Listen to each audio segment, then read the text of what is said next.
Everyone should be a math genius. It's our birthright because all we're learning is the language of the universe. We're just going through this divine play where there's up-leveling of consciousness and down-leveling of consciousness and up-leveling of consciousness. So we had high peak civilizations in the past that knew and understood technologies far beyond what we expand and what we understand today. Because as we go to higher levels of consciousness, this knowledge starts to come out, and then it goes through a cycle of destruction and apocalypse and everything. And the same thing resets again because it's all a simulation. We are in the age of Aquarius. Aquarius is an age of enlightenment. The last age of Piscean age was an area of time that is relative to duality consciousness.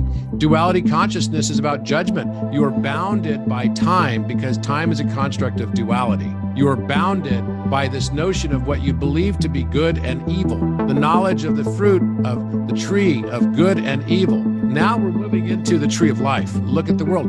When you change how you look at things, the things you see change. When you change how you see things, the things you see change. So what we're starting to realize now is that we have been attracting everything we've been judging until now. Hopefully we'll learn to stop judging the world around us so harshly and ourselves so harshly, and then we will attract all of those negative aspects less. It really is a function of how we see ourselves, is how we see the world around us.